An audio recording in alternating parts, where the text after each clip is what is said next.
You're not so lucky now, asshole.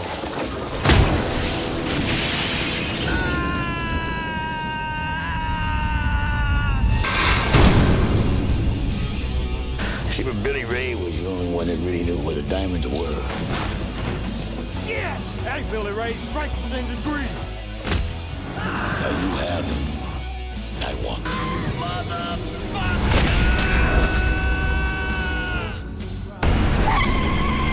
Clay Oswald, I'm here to help you. Get off of me! Tell him I want the broad back here alive.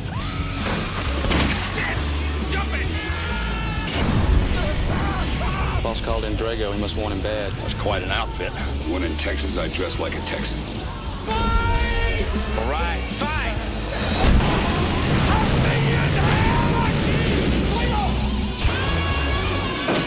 You blow it! You blow it! You blow it! You blow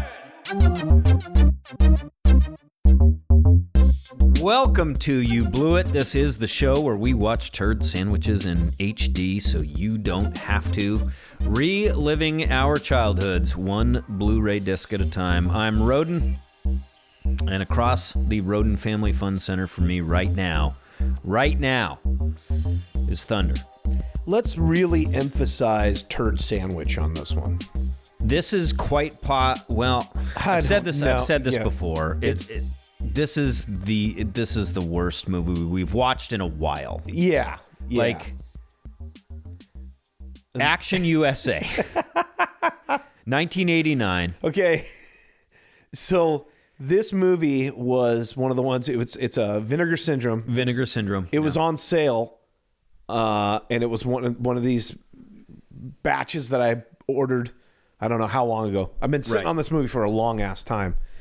There's two versions of this movie. There's another company that released it as well with a different cover. I think. Do you think the sound was better? I don't know, man. Dude, we say this a lot on this show that the sound is awful, but this sound was fucking horrendous. Terrible. It was so bad. Horrendous. So bad. There's like scenes that are ADR'd and you're like, why did they ADR why this did scene? They need to ADR that? And then there's scenes where they needed to ADR it and they didn't. Yeah. And we're like, what the fuck are they saying here? You can't hear it. I tried to change, and one thing that it didn't seem to work or do anything, but the default setting for the sound on this disc is 5.1 surround sound, and there is a option for 2.0 stereo. Yeah, I don't even know why they offer these movies in 5.1. This is so weird. This movie was in stereo when it came out in 89. Yeah, it is a very low budget movie. Right. Just leave it alone. I understand. Well, it didn't appear to take. No, when I tried to switch it. When you try to select it and switch it, there was nothing that indicated that it was switched. No. It's very frustrating. And it would start the movie over every single time too. Yeah. This is a film directed by a stunt guy. Yeah. Right? Named John Stewart. Yeah. Is he a stunt guy or is he a stunt coordinator? I don't know. I'm not really sure. But it's clear that the movie was like, let's jam in as many stunts as we can. Yeah. Like the plot of the movie. While being the most boring fucking movie you've ever seen. Seriously. Yeah. Yeah. It's called Action U.S.A. And there is action in it. Yeah. There is. But somehow it's incredibly boring. I just wanted to go. I think at one point towards the end of the movie, I was like, I just want to go to bed. Yeah, well, I was dozing off. I had to get Were up. You? I got up to take a leak because I was like, I can't. I didn't even pause it for you either. No. Usually, if somebody has to go to the bathroom while we're we'll pause it. Watching these movies together, please. We'll pause it. I told you, fast forward it. Yeah. Can you do that for me? This movie fucking sucks, man. Yeah, it is awful. So. The plot, there isn't really one for you. I guess basically it's a guy who has some diamonds. Yeah. That gangsters want. Right. And so they go and kidnap him. And his girlfriend. Girlfriend. At first they didn't kidnap her. They end up killing him but then they suspect that maybe she knows where the diamonds are. Yeah, because the guy gives them a false. But I don't even know if we find this guy's name out. No, right? I don't. The dude gives them a false location. Yes, a fake location. Gives them a locker number or whatever. Yeah, a locker at the before that happens, Jimmy works out. We see, so like the first scene in this movie is like this real, what's supposed to be a badass Corvette. Yeah. With this giant, like the engine is sticking up through the hood. It's not even like a blower, is it? It's like, what is it? It's the carburetor. It's a carburetor. Isn't that a carburetor? I'm sure if you say so. I don't know. DJ Moffat, who's listening right now, is probably going to be shaking his head. Shaking his head. The thing sticks out of the hood. There's an opening in the hood, and it sticks out like a good 2 feet, right? Above like the hood. 2.5 feet. Like it's like right in the middle of the hood. It's like, how annoying would that shit be to drive? Oh my God. You wouldn't even be able to see around it, dude. Yeah. Be a major blind spot for you. It's like, what is it? Probably a 70s Corvette, right? Yeah. That's those kind ones of what it with the looked big like a front end. I think it's called a Stingray as well. That model of the Corvette. So anyway, they're racing around the streets. You know, they haven't seen each other for a week, it turns out. They're just hot and heavy for each other. They're driving like the wrong way on a one-way road.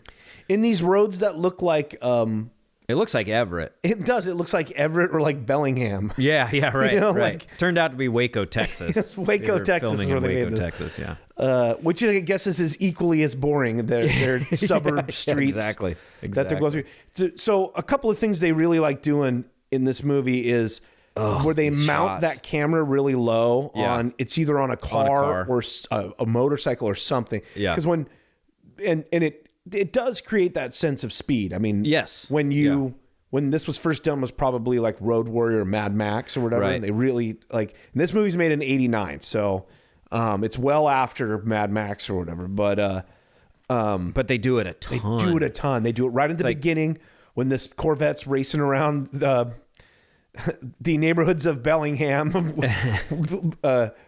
like whipping past cemeteries and shit. Like it's really weird. Yeah. And then they do it again in a parking garage. They do it like a couple of times. So there's a bunch of like stunt guy tropes that are just doing this movie. Right. It starts off with the car racing around. They get to this dude's house. Hold on.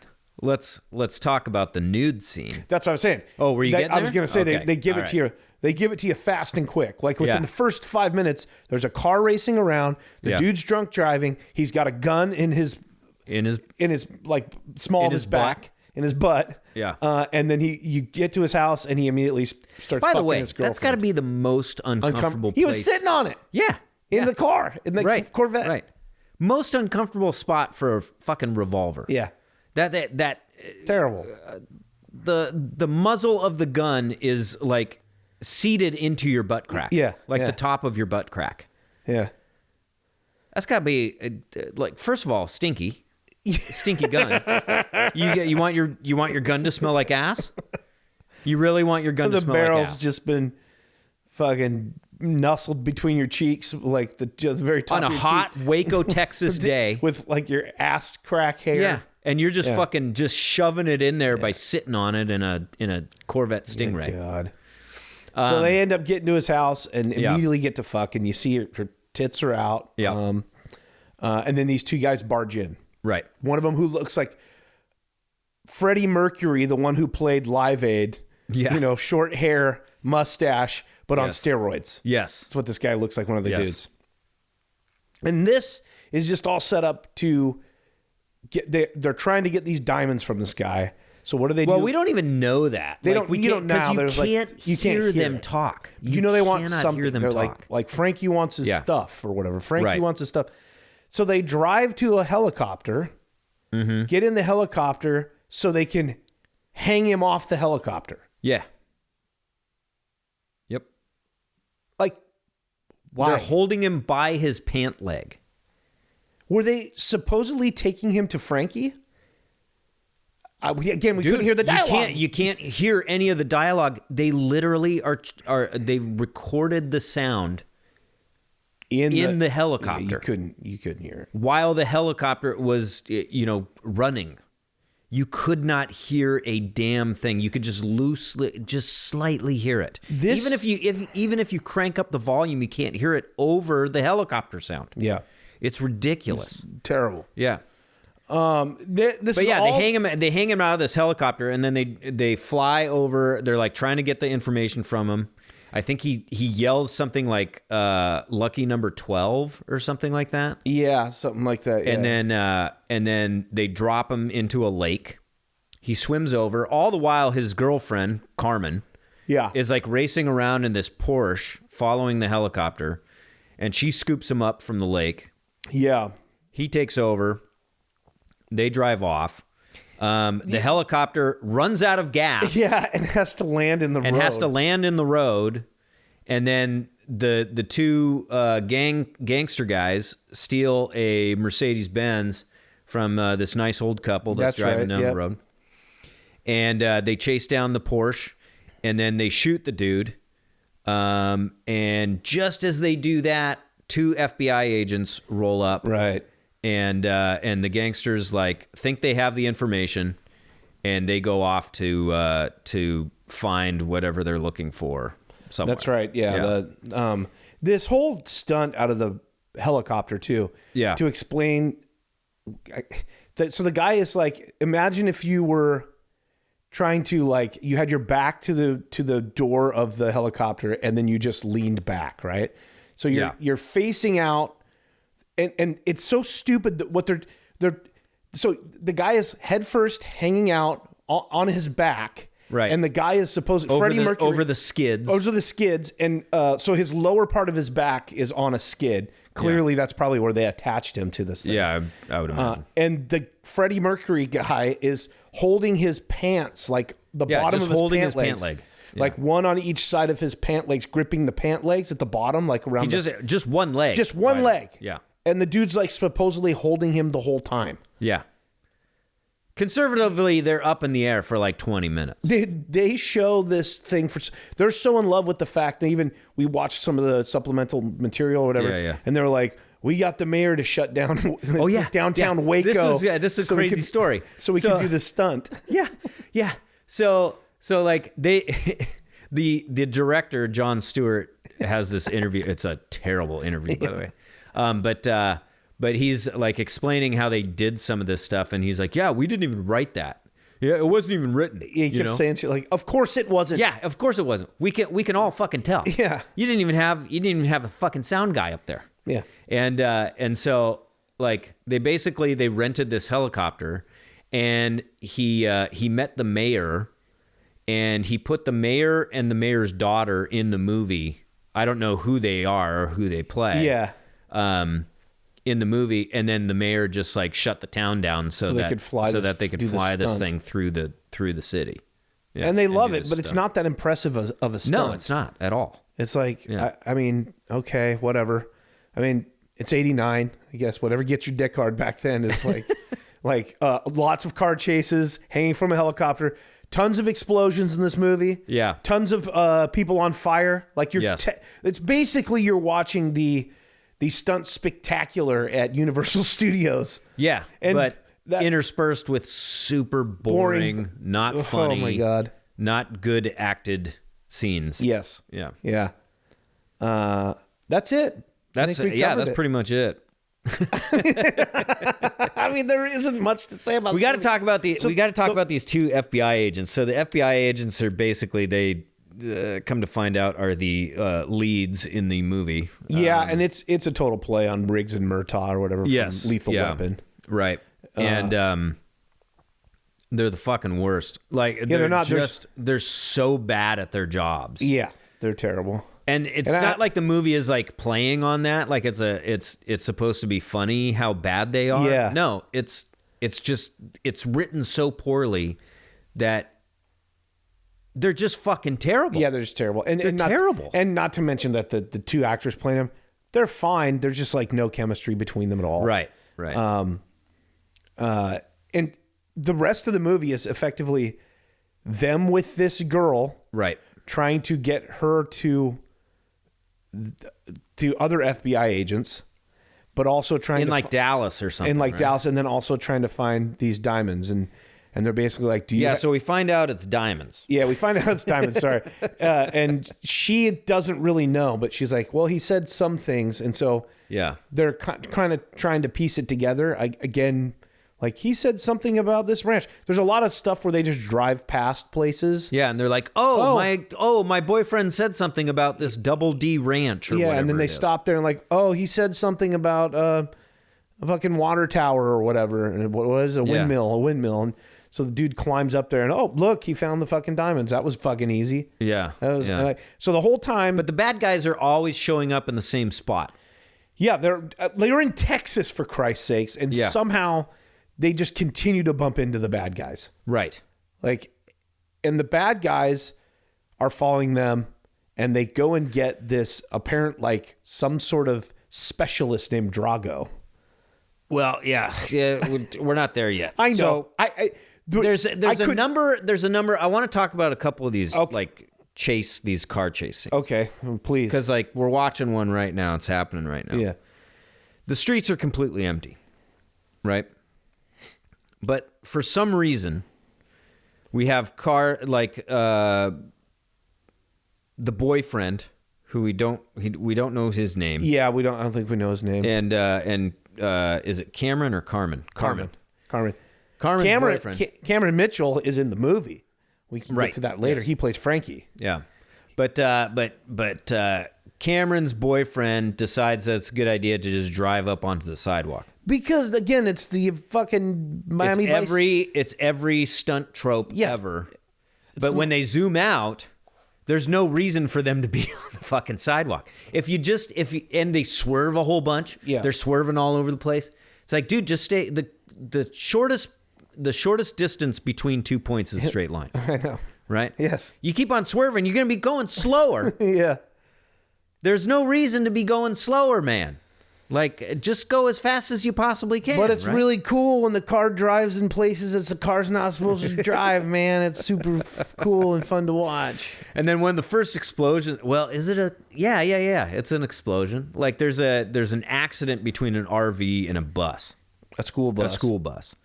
And then there's a tow truck with its, like, lift gate, like kind of positioned in a way that it's like making like a ramp, yeah. Right? And it's like, right up against the school bus.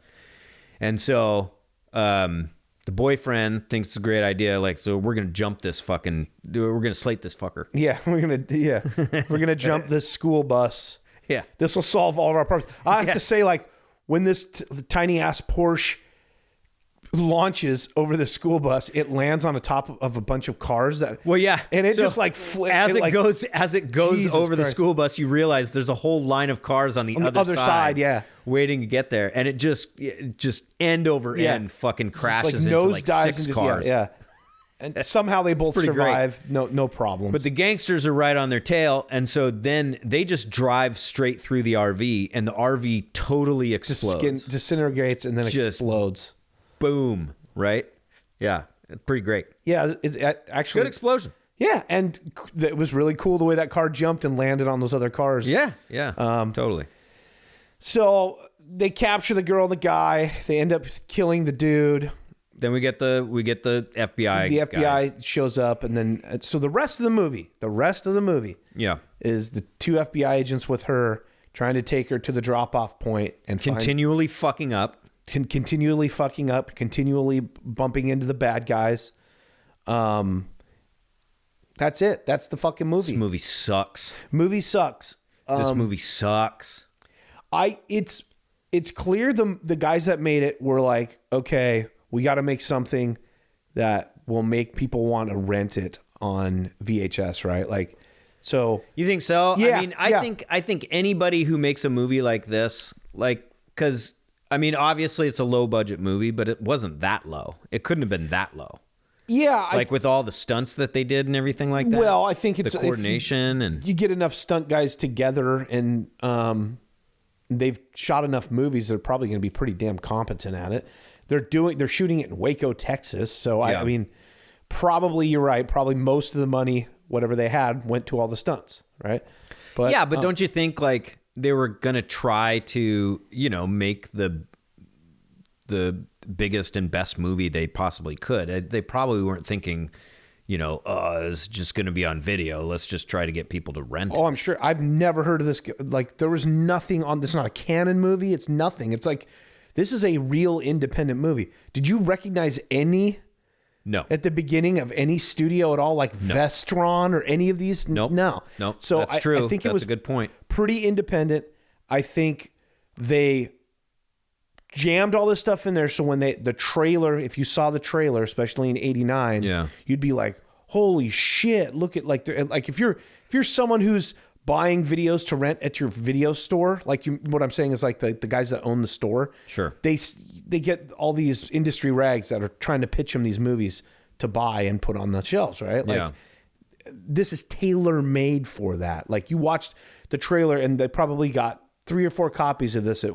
But you don't think they were hoping for more than that? I don't know, man. I mean, what happens when you make a movie like this? You probably shop it around, right? Yeah, but I'm just saying this is in the heyday. And '89 was right when that stuff was starting to happen. When you could get a hit movie just from being on video. Okay. And this was like ground zero for that shit. Yeah. So I'm thinking that they probably made it for the video market, would be my guess. Okay. But I don't know. I mean, do you think this thing was like, you think I could go and watch this in a movie theater in 1989? I don't know, man.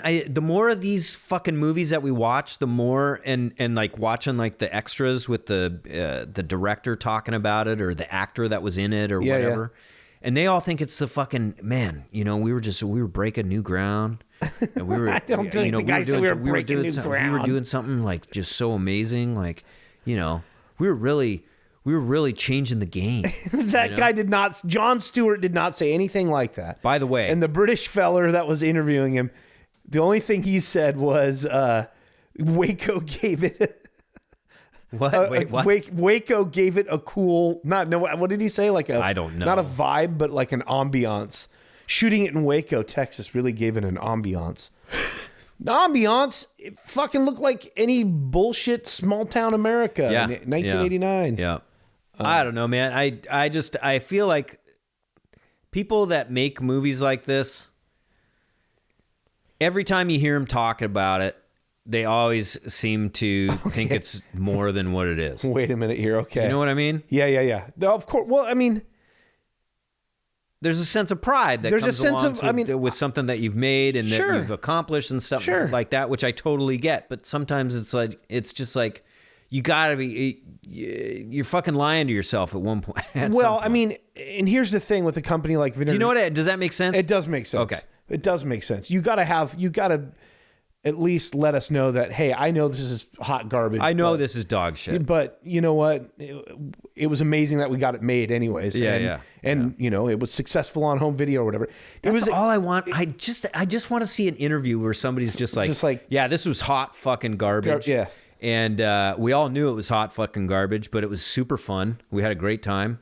And, I got to see this lady's boobs. Yeah. And then jump a car over a fucking school bus. It was great. Yeah. But it's one of these movies too, that VCA or video syndrome or whatever. Yeah. Was popular enough for them to get the original print of the movie. Looks good.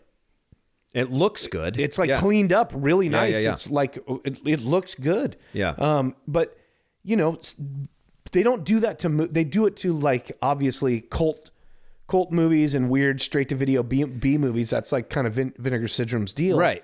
But they're also not going to do it on one that isn't somewhat popular, right? Yeah. And that's the thing. This was a blind spot for me. I do remember the VHS cover of this. You do? Yeah, and it was... I don't remember ever seeing anything. Yeah. I don't remember that. I don't remember that at all. And it's Imperial Entertainment that put it out. So Okay. Imperial did a lot of the early Van Damme movies. Oh, really? Yeah, some of the early Van Damme movies. Did they do Bloodsport? No, they did... Because wasn't that his first one? Yeah, they did Black Eagle, which I think technically was before Bloodsport, but they kind of sat on it with Sho Wait a minute, Kosugi. did we even watch that? No, we haven't watched that. It's terrible. Van Damme plays a bad guy. It's really boring. Sho Kosugi's a good guy in it. He's from the ninja movies. Oh. What else? Well, why didn't we watch that? Imperial did Nemesis. Nemesis. Oh. They did Angel Town, the one that Angel Town. Yeah. So, Really? So they distributed this movie. Obviously, they didn't make it, but like from the looks Sure. of things back in '89, they distributed it. So, Interesting. So that company is a master of like making things look way better than they are. Because I don't know how many times I rented an Imperial Entertainment movie from the box alone. I go, look at this. It's like Indiana Jones. How could you possibly? Did you see this movie as a kid? This is the first time I've ever watched this movie. Ever seen it. Yeah. Right. Okay. I just saw the box. Because the box art that you just showed me looked so dumb. It looks like I would have seen if I would have seen that box art as a kid. Yeah. I would have had no interest. No interest whatsoever. Well, it's a giant explosion and a guy falling. Yeah, but on top, it's like a rectangle of a picture of that you just said over the stripes of the American flag. Stars and stripes. And it says Action. Well, here's the other thing, too.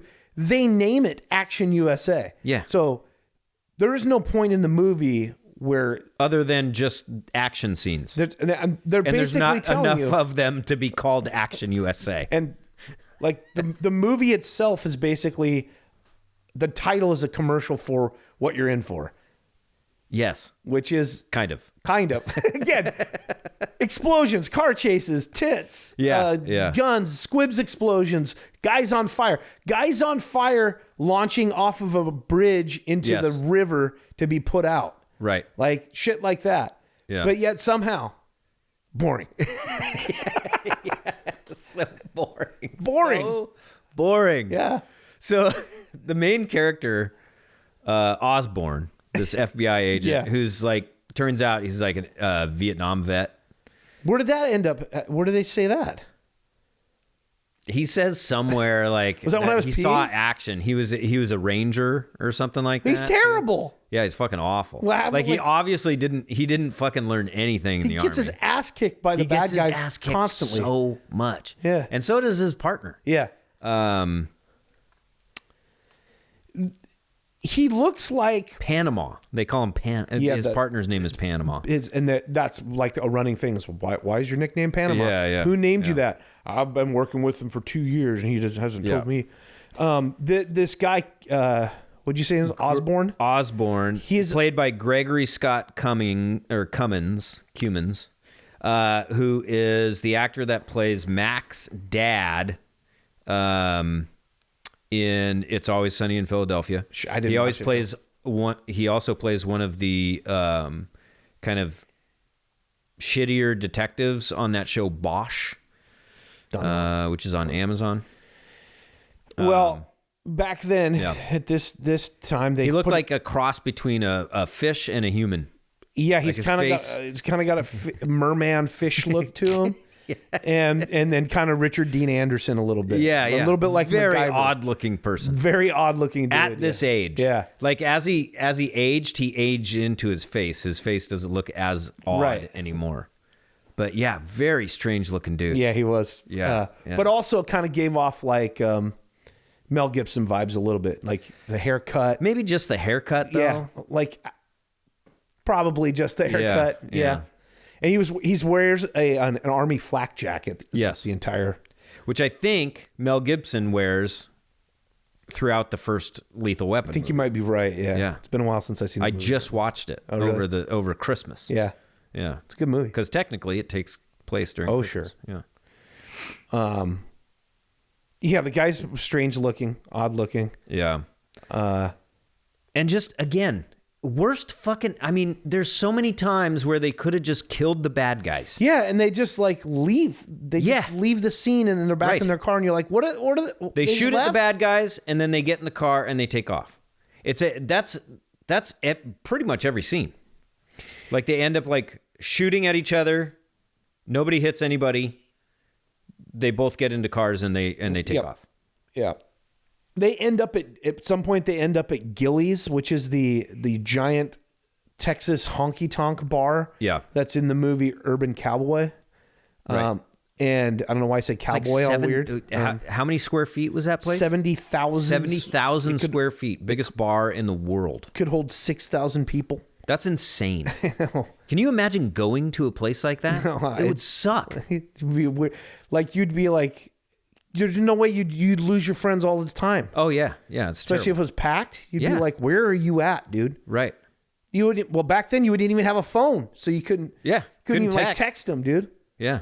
Wow. It'd be awful. It would be horrible. Yeah. How do you even get a fucking seat in a place like that? Oh. You show up way early.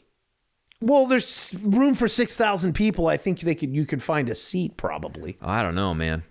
I don't know where it was located either, but like it was kind of out in the middle of nowhere. Do you think it was ever full? I don't know.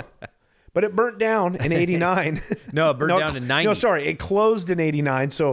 And then burnt down in 1990. So I wonder if this place was closed when they filmed. I'll bet you anything. Sorry, I was taking a drink of my Diet Coke. I'll bet you they filmed this in 88. Okay, I'm sorry. We're watching this scene here. So they do have Fat William Shatner. Yeah, they do have one quote unquote star in this movie. Yes, yeah. This guy's name is Cameron Mitchell. I've seen him in a ton of shit. Like he was in a shit ton of like old Western movies too, back in the day. Like he made his name in like 60s. the 50s, 60s, and then when you get to the 80s and 90s, they would throw him in movies like this so they can put him on the box. Right. This is another. Right. You put the name on. He's a known name, but he was at the end of his career. He was kind of known for showing up for 2 days work or whatever, and just they're just using his name. But in this movie, his scenes are exclusively shot in like a house, like a mansion of some sort. How much do you want to bet that was just his house? And they're just like, yeah, we'll come to your place, man. Yeah, we'll come to your place. We'll film you at it. We just need 3 lines of dialogue in this scene, and all it is like he's sitting in the living room on the couch, or he's on a treadmill. He's on a treadmill on a phone talking to somebody. Did you notice in that scene too? He like outside the window, there's like a pool and there's people outside. I don't think that was for the movie. I think there was what do you mean? I think that they were like, there's people outside using this pool wherever they're at. Well, just film the scene. I mean, that it just looked like it was kind of like a nicer house with a pool.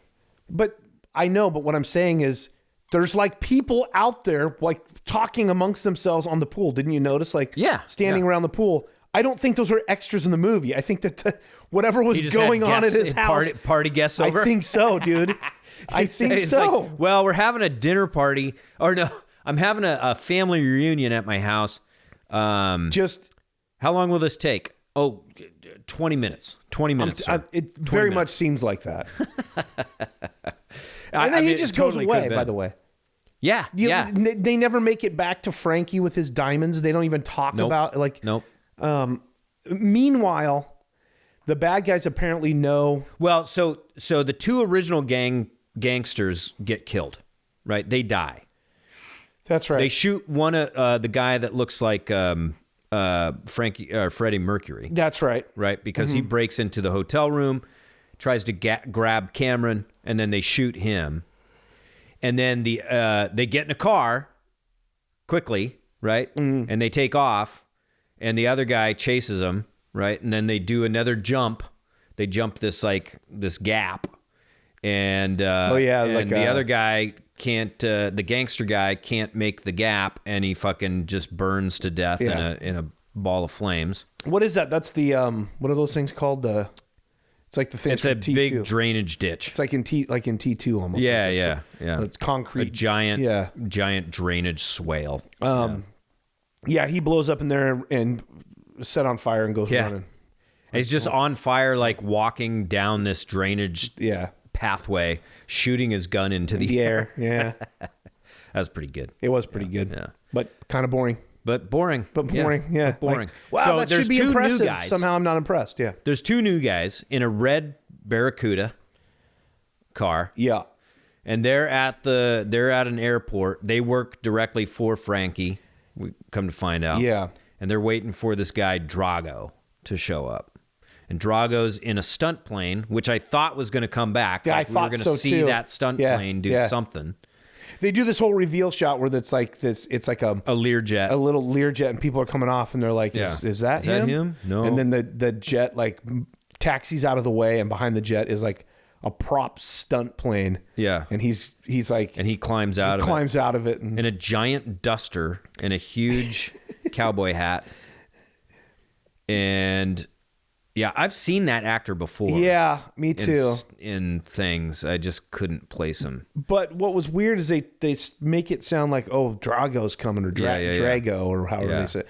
And he shows up, and it's kind of this old dude in a duster and a cowboy hat, and he even jokes about like, when in Rome, sort of thing. Like, right.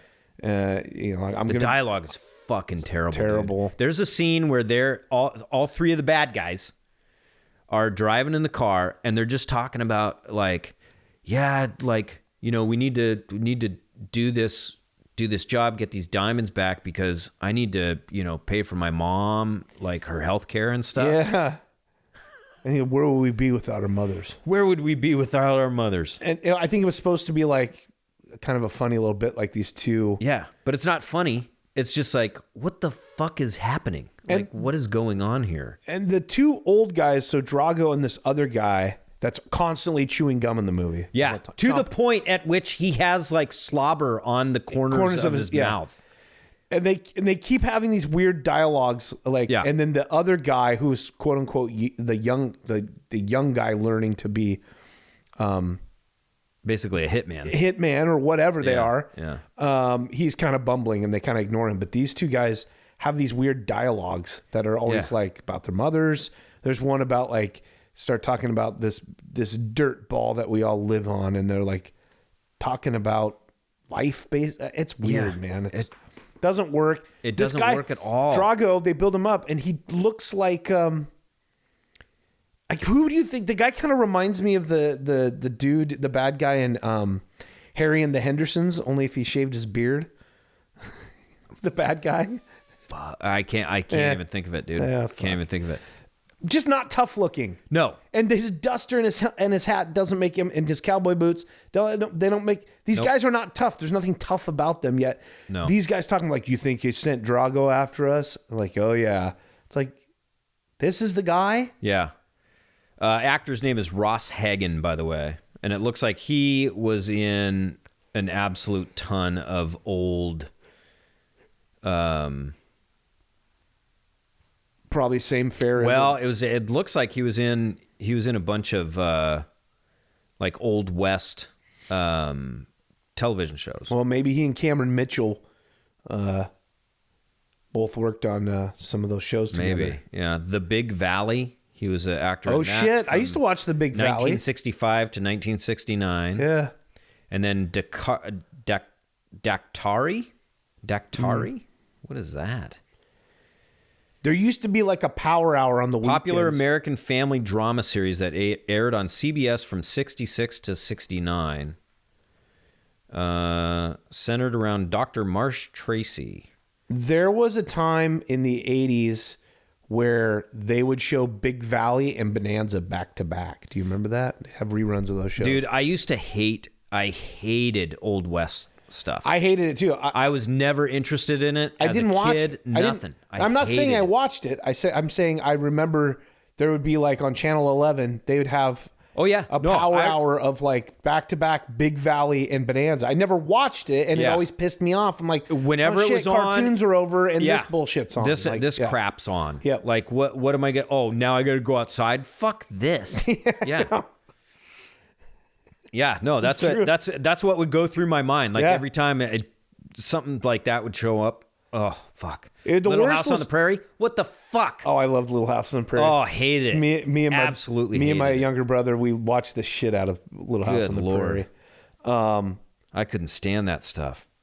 Yeah, but it was the worst when you were like watching cartoons and you're like, right, and you're a dumbass. You get to the dregs of the cartoons. Yeah, and you're like, okay, what's next? They just keep getting worse and worse. Keep getting worse, and then at some point, you're like, okay, what's next? The last cartoon ends, and then Big Valley starts up. Somehow, you're too. Like, God I always knew what the. Sorry, I just hit the mic there. I I always knew what the last cartoon was. Like the last show that I liked was, right?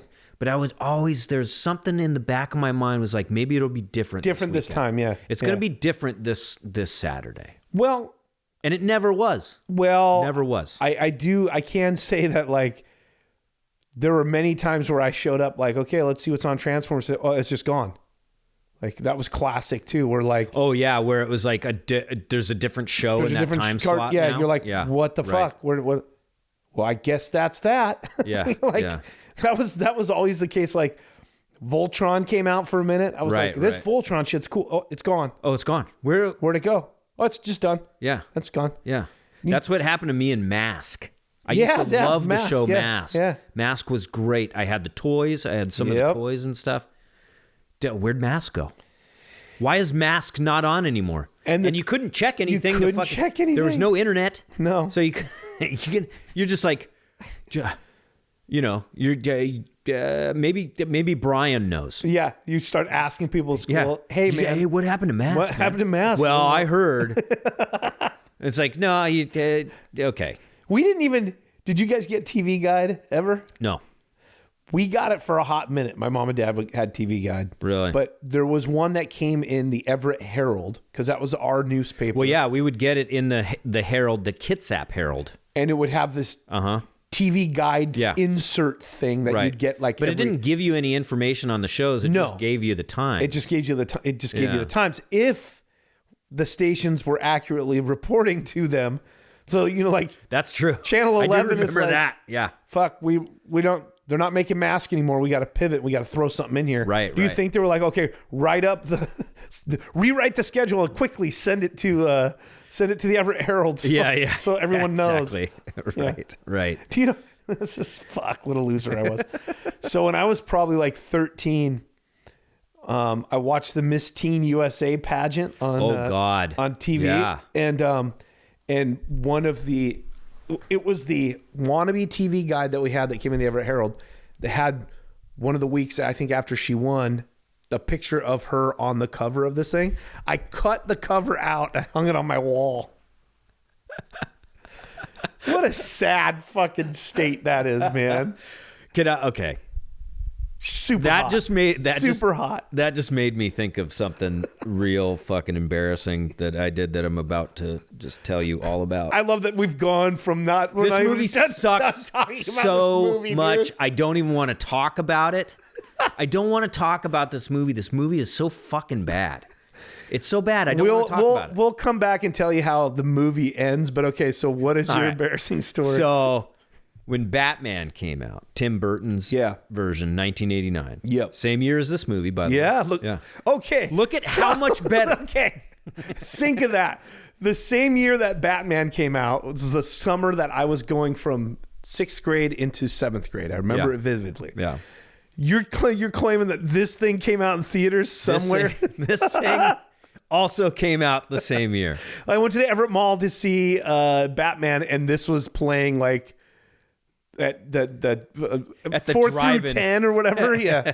Jesus Christ. Hey, you want to go see Action USA? Let's see a double feature. Yeah. Tim Burton's Batman and Action USA. Shit. Okay, my God. Okay.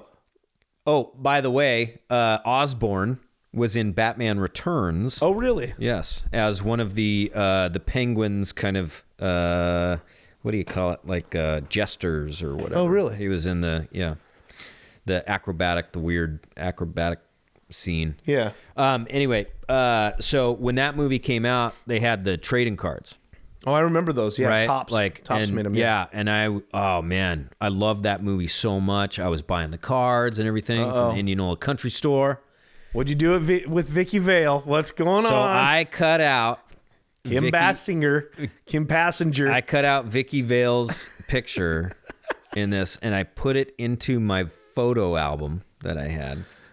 Because I had one of those, my parents had gotten me like one of those, remember those cameras that were like a weird, like thin, they weren't thin, but it was like a full rectangle. Oh yeah, and they were like... and then it had the cartridge of the weird, it was like an elongated section, and then on both ends had kind of like the spools.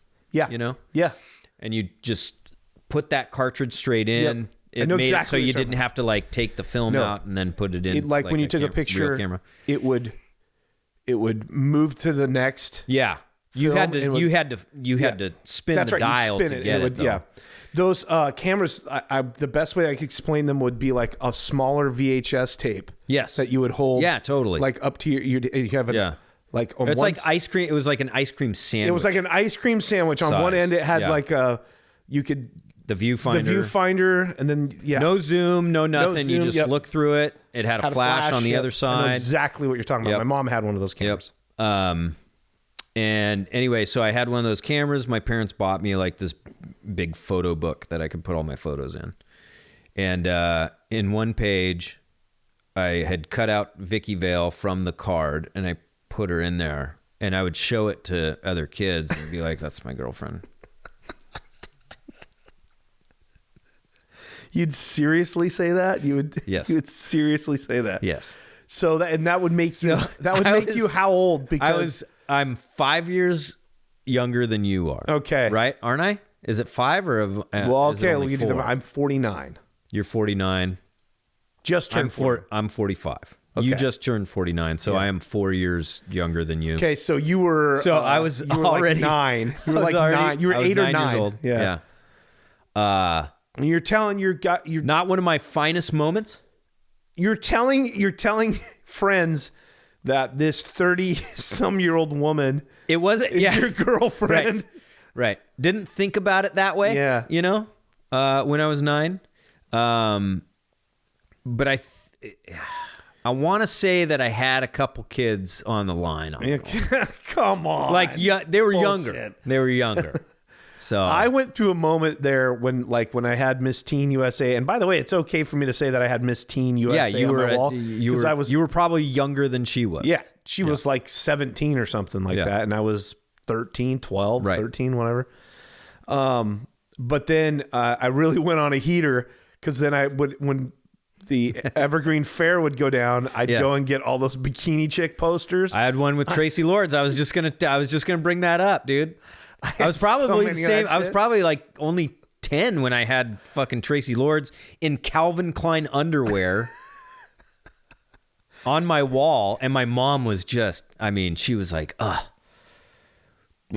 she didn't want to let me put it up there. My dad was just like, let him put it up there. I had a poster of Farrah Fawcett when I was a kid. So, and you know the claim to fame for Tracy Lords is, right? Yeah, she was a porn star. She was underage porn star. Oh, that's right. And they had to pull all of her tapes off of the and so that was a huge. She was like using a fake ID, and she was underage. Yeah. And then that's why people know who she is. And then she became like a legit actress for a little bit. Yeah, they put her in like B movies and shit. She was in Hand That Rocks the Cradle.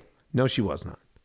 Wasn't that her? That woman was not Tracy Lords. No. What? Oh my God, I always thought that. Oh wait, Tracy maybe Lords. You're right. That was Tracy Lords. She plays the crazy lady. Bridget Fonda and Tracy Lords. No, it's not Tracy Lords. Let's look it up. It's that's the woman from Risky Business. Rebecca De Mornay. Really? Rebecca De Mornay is in 1992. Is in that movie. I'm fairly. Oh, you're right. That's not her. Yeah, but I can see why you would think it was. But she looks very, very similar. She looks very similar to her. Rebecca De Mornay. Yeah. I don't think. I think Tracy Lords shows up in. And wasn't that Bridget Fonda? Crybaby? Oh, she shows up in John Waters, whatever. Yes. Isn't that Crybaby? Yeah. Or right. With Johnny Depp. I think she's in that. And of course, John Waters would put her in there because it's like stunt casting, right? Like, a porn. Why did I think that it's not? They look very similar. Like, yeah, but I also thought it was Bridget Fonda that was in there, and that's Annabelle Scoria or something. Yeah, Sciorra, Annabella Sciorra. What? I mean, there must have been quite a marketing campaign behind that movie because it was huge. It was a huge movie. Well, it was filmed in Seattle. Yeah, too. And one of this girl that I grew up with was in the movie as well, in the park scene. She was an extra. She was on the swing next to the actress. Huh. Yeah.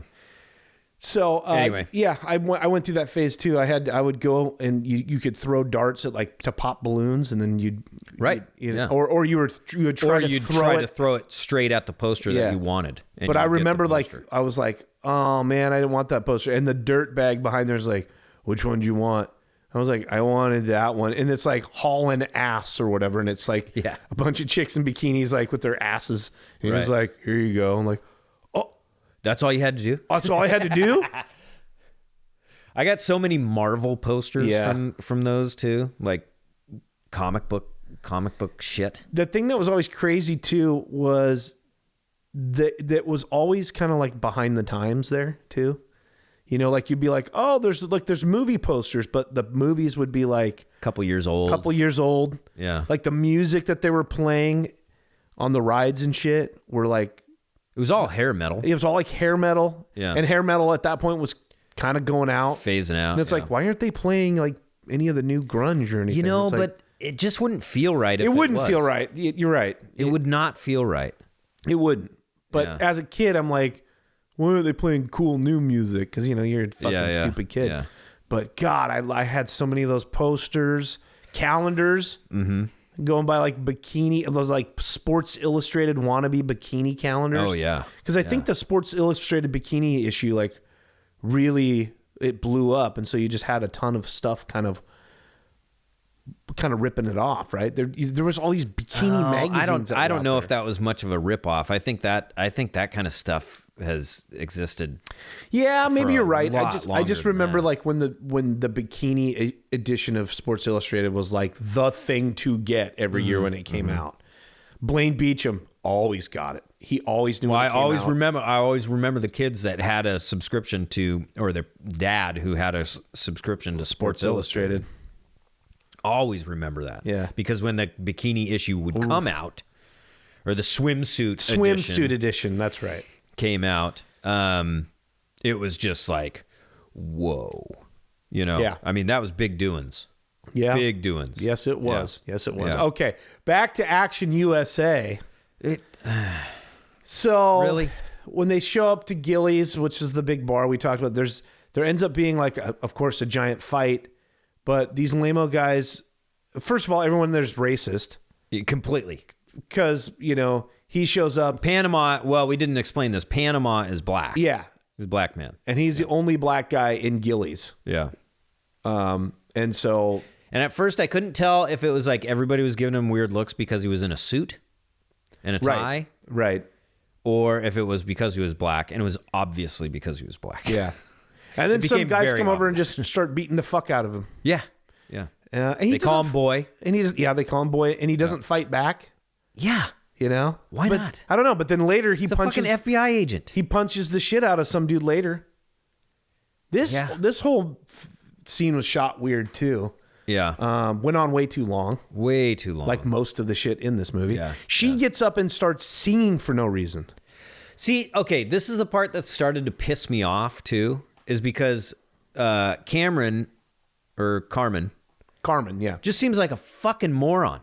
Like these people, like they are being chased at every moment throughout this movie. They're being chased and shot at and tried to get killed. She gets like kidnapped like numerous times. She gets punched in the face. A guy's... What does the guy say? He says something like, "Shut up, bitch," and he punches her. Then Drago backhands her. Yeah. Yeah, she's getting hit. Like, so this is some serious business that's going on. These guys aren't fucking around. And she just keeps on going, let's go party. Yeah, let's go party. Or she sneaks off and they got to find her. And she keeps on just like trying to get away from the, well, not so much get away from the FBI agents, but she's just like, you know, kind of aloof about, you know, staying hidden. You know what I mean? Yeah. If that makes any sense. And what a fucking idiot. Yeah, like, and then these guys are at every turn, they're finding you. Yeah, and they're trying to find her in this Gillies place. Then they get in this fight. Why can't I think this guy's name? What's his name again? Osborne. Osborne gets captured. Merman gets captured and separated from them. Yes. After this bar fight. Yeah, stuff. he gets kidnapped. Yeah, he gets kidnapped by Drago and those guys. Yeah. Gets the shit beat out of him. And she goes up on the fucking stage and is singing a song with the band. And singing the song with the band. And when she first gets up to the lead singer of the band's looking at her like, what are you doing? Yeah. And then, she starts singing and then like he kind of nods his head. Like, oh yeah. And then it cuts away and then all these fights are happening and he cuts back and now they're duetting. Apparently the guy knows the fucking song that she's singing now. Well, wait a minute. They're playing the song that she's singing to. Why does she know it? Or maybe I'm wrong. Maybe it's a fucking country I think she got up there because she heard them start it, and she's like, "Oh, I love this song," and started just singing it. I thought she was just kind of making it up, and that's why the guy kind of gave her a weird look. I don't think so. No. Either way, that band. Can you imagine just being that band? That's like because it was obviously like a real band for sure. Like they were just like, I couldn't imagine being that band. Guys, we're gonna be in a fucking movie. Yeah, they sucked. But like they're like, guys, we're gonna be in a movie. I can't fucking believe this. We're really gonna hit it big. And then it's this movie. Well, I mean, this thing was, and then you invite to the premiere, which it probably premiered in Waco, Texas. Probably. Well, you know what's funny? In town, the people that owned Gillies was like, we went from Urban Cowboy, which was a massive hit in like 1980. Yeah. And while things are petering out in 89, they get Action USA. And they get Action USA and then shutter the doors. Probably the week after they said this is like, we got to shut shit down, dude. This sucks. Oh my God, man. Oh my God. Can you imagine though? I'll bet you anything that they premiered this movie in Waco, Texas. Oh, probably. Yeah. For sure. Like the mayor just was like, we need to do this. Absolutely. Like, this can be huge for our town. Yeah. Huge for the city. No, what's going to be huge is when the Branch Davidian shows up and starts recruiting. What was that guy's name again? It's funny that I remember the fucking church, but not him. Right. Waco, Texas. David something. Right. David Koresh. David Koresh got his whole fucking cult. Man, like, let's go see this new movie, Action USA. Well, it was like we thought Action USA was going to put us on the map. Turns out it's a fucking cult leader who was then killed by the FBI. Probably Osborne in Panama, dude. Forgot we got another boob scene here. Oh, boob scene in Gillies. He goes in looking two people fucking in the bathroom. In the bathroom at Gillies. Yeah. Yeah. So we can. I fucking hate this movie. The movie ends with. So at some point, Panama gets shot in the shoulder. Yeah. That's when there's another car chase. You don't want to hear about it. It doesn't matter. Yeah, it doesn't matter. And in this car chase, Panama and what's her face? Cameron. It's not Cameron. Carmen. How come I can't? You know why? Because I don't fucking care. I'm sick of talking about this movie already. I know. We got to wrap it up. We're wrapping it up. Okay. We're wrapping it up. All right. So Panama and Carmen get a truck. Yeah. Because their car breaks down. They just always fucking end up with a new car. You don't even know how it happens. They show up and there's some migrant workers. Oh, that's right. Like building a fence or something. There's like 5 or 6 of them. And he shows up and shows his badge. Shows his badge and they all split. This is like Immigracion. Yeah. And it's and then they play the most racist song that you could play when there's Spanish people around. La Bamba. The La Bamba plays as they run off wacky, like a wacky version of La Bamba while they're running off. That's a thing we haven't talked about yet. The music in this movie. Oh, it's horrendous. Absolutely horrendous. All stolen.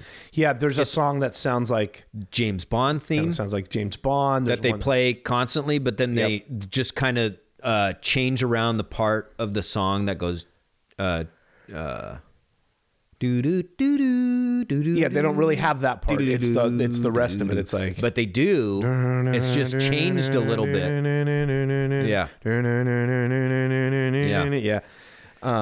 And then there's another one that sounds like you. There was one that sounded like one of the songs from Grease. Yeah. But it's horrendous, and the music is like.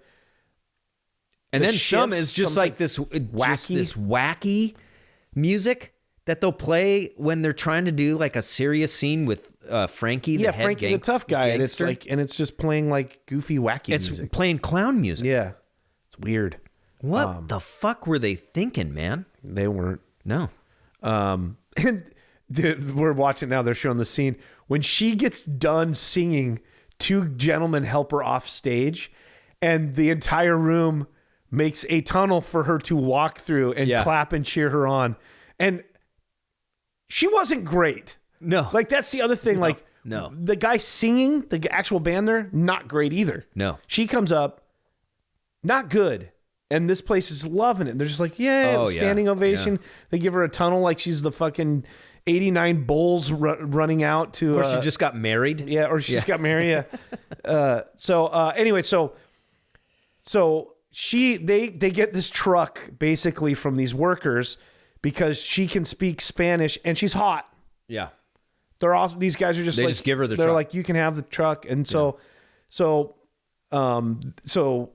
Merman's in the bad guy's car, and then they're in their own truck. And then at some point during this chase, Panama they're gets driving shot. Down the street, and then the bad guys are driving down the other side of the street, and they're like, oh, there they are. Like everything else in this fucking movie, dude. But it ends up that Panama gets shot in the shoulder, and right. he has to go to the hospital. Yep. Right. Yep. And then they get Osborne back somehow. Who cares? Yeah, who cares? Fucking now it's back to Osborne and Carmen. Yep. And then he's like, okay, I got to get you to the bridge. Right. While Panama's in the hospital. Yeah. We'll leave the bridge is where he's supposed to meet the head of the FBI who's guy bad in Dallas. Who's you find obviously bad by the guy who's playing him, and he's the one that's giving all this information to Frankie or whatever. Right? No, giving the information directly to Drago. Oh, to Drago. Okay, that's right. That's right. It's Drago that he's talking to. And so he shows up at this bridge. They're like, where are the diamonds?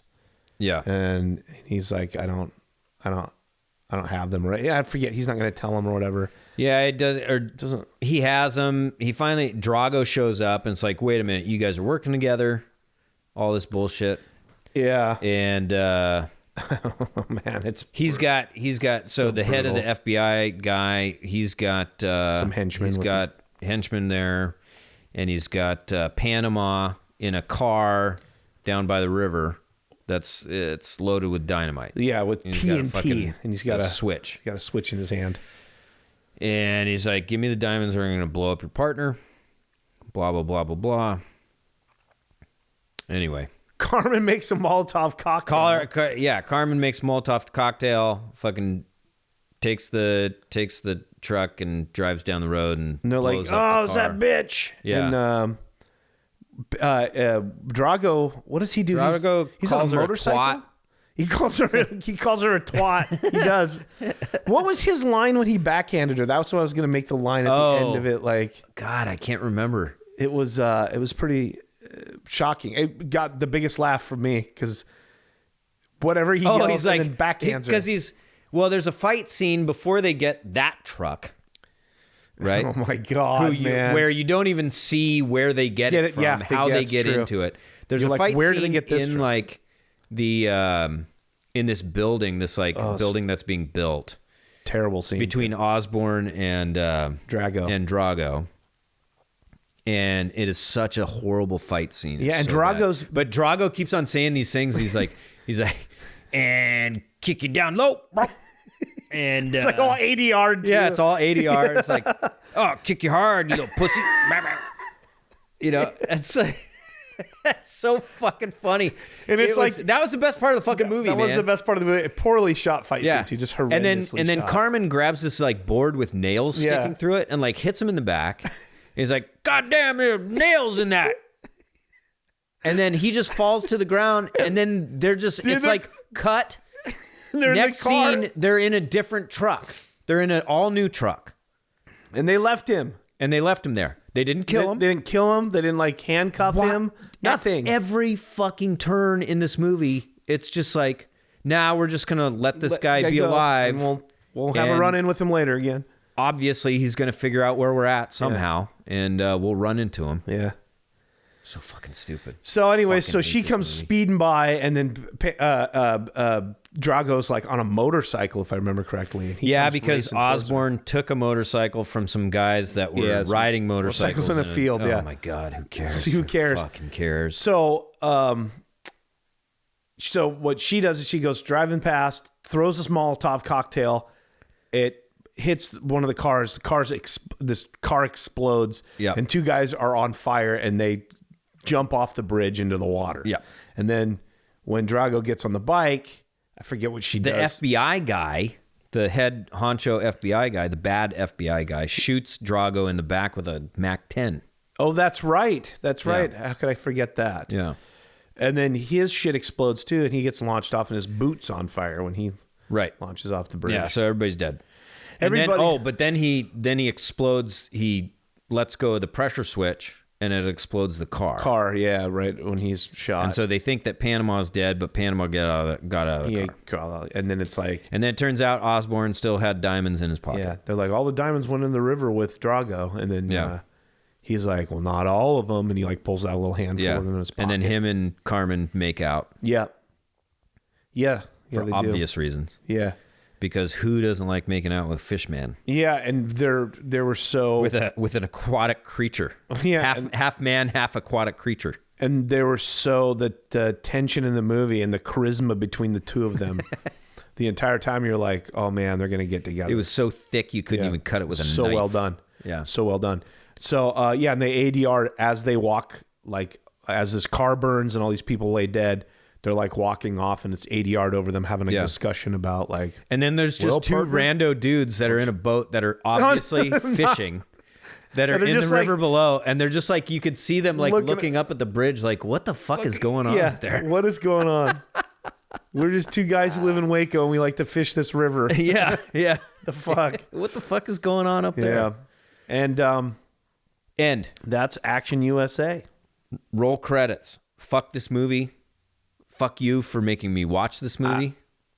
This is one of those crapshoot ones. This is one of those crapshoot ones. You I'm are sorry. taking this home with you. I am not keeping this here. Well, yeah, that's fine. That's Okay. fine. All right. I look forward to watching it again. Yeah, sure you do. Sure you do. Yeah, this this is one's going not- straight to half price books. This is a bad one, dude. This is a fucking terrible movie. It's you not. guys. It's not good. No. How not many good. bullets do you give it? Oh man, I mean, it's not the worst movie I've ever seen. No, but I'm still giving it just 1. I'll give it like a 1.5. You giving it a 1.5? Yeah, I'll do because it. it had boobs in it. Sure, and yes, I'm a sucker for like old school Hollywood stunt shit, like right. So Yeah. The stunts were good. I give Stunts them were good. I like watching the cars crash and everything like that. and I give them credit for trying to jam all this crap into a barely a movie. Yeah. So 129 minutes. Runtime. Wow. So it's Or there's not 100 and I'm sorry. Jesus Christ. I know- 89 minutes. 89 1 hour, minutes, yeah, 29 yeah. minutes. So just barely a feature-length film, Yeah. because 88 minutes is where they usually say Right. feature-length film. And they do a lot of padding in this thing. Like that. It that- felt way longer than that, by the Yeah, way. totally. I mean, this thing just drags and drags Yeah. and drags. Because like we've said it over and over again. that fight scene that you were talking about when Yeah. he's like 80 yards saying all this crazy ass shit. Yeah. They added that thing in for padding. Oh, Like for they sure. were like, let's just throw a fight scene together here, and then we can. This will buy us more time. Well, that was a longer scene, though.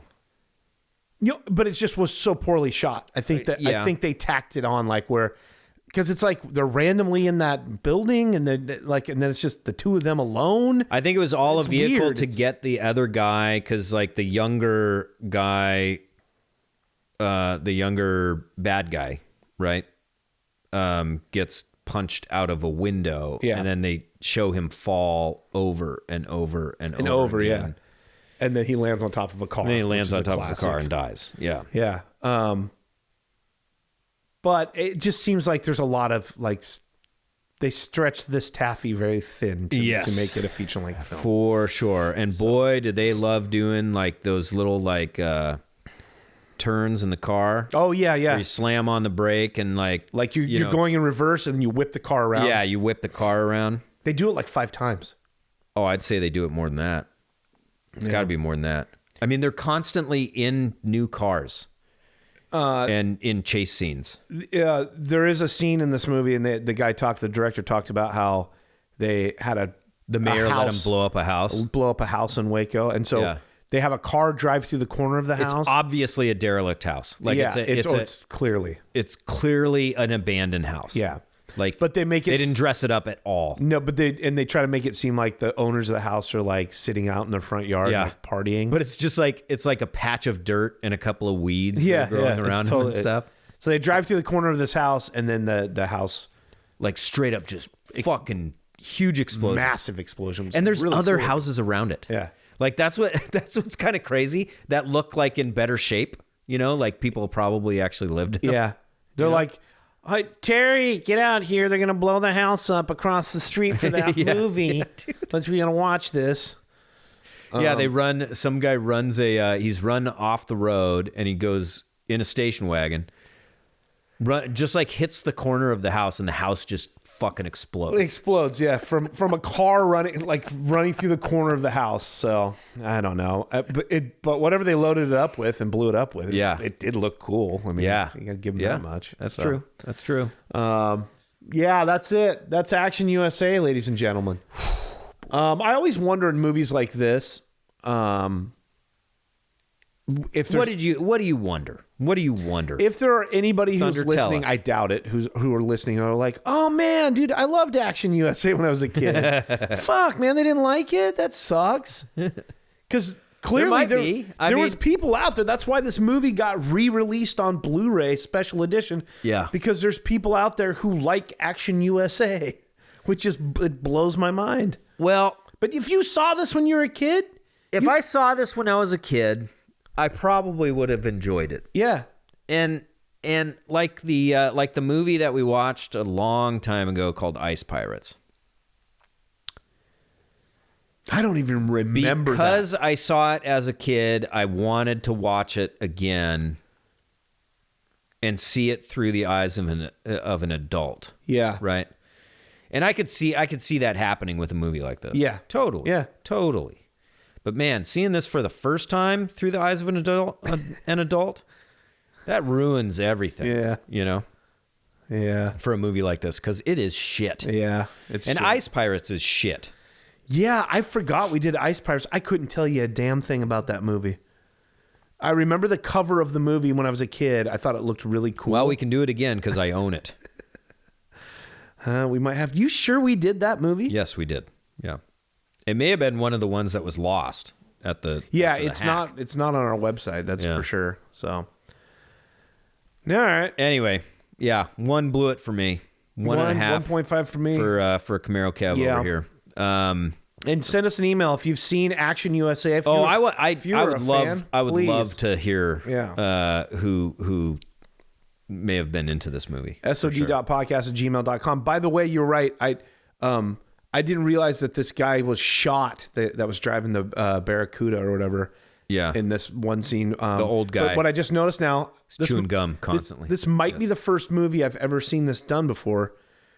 When he gets shot, the blood splatters onto the camera. Oh, from the squib. That. Yeah. I didn't notice it the first time. Huh.